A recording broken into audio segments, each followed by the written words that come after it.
La foi qui me fait vivre. Nos anges, amis et gardiens. Le 14 mars. La chute de l'homme et la rédemption. Ne sont-ils pas tous des esprits tutélaires envoyés pour exercer un ministère en faveur de ceux qui seront les héritiers du salut? Hébreux 1, verset 14. Le plan par lequel seul le salut de l'homme pouvait être assuré impliquait tout le ciel dans son sacrifice infini.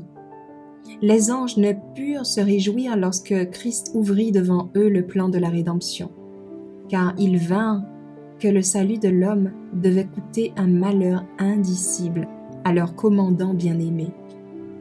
Dans la douleur et l'émerveillement, ils ont écouté ses paroles lorsqu'il leur a dit comment ils devaient descendre de la pureté et de la paix du ciel et entrer en contact avec la dégradation de la terre pour en subir la peine, la honte et la mort.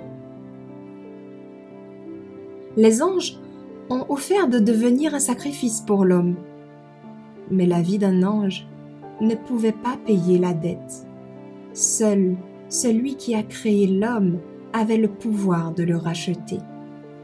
Pourtant, les anges devaient avoir un rôle à jouer dans le plan de la rédemption.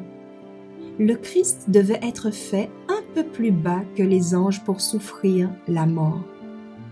Hébreux 2, verset 9. Comme il devait prendre sur lui la nature humaine, sa force ne serait pas égale à la leur, et il devait le servir, le fortifier et le soulager dans ses souffrances. Il devait aussi être des esprits tutélaires envoyés pour exercer un ministère en faveur de ceux qui devaient être les héritiers du salut. Il devait protéger les sujets de la grâce contre la puissance des mauvais anges et contre les ténèbres constamment projetées autour d'eux par Satan. Les anges sont toujours présents là où ils sont le plus nécessaires, auprès de ceux qui ont les combats les plus durs à mener contre eux-mêmes et dont l'environnement est le plus décourageant.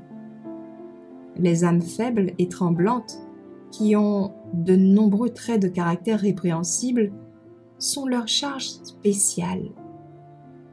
Ce que les cœurs égoïstes considéreraient comme un service humiliant, le fait de s'occuper de ceux qui sont misérables et dont le caractère est en tout point inférieur, est l'œuvre des êtres purs et sans péché des cours supérieurs. Tous les anges du ciel sont unis dans l'œuvre qui consiste à apporter à l'homme des trésors infinis du monde meilleur. Dieu et le Christ et les anges célestes combattent avec toi dans la force du Rédempteur. Vous pouvez être plus que vainqueur.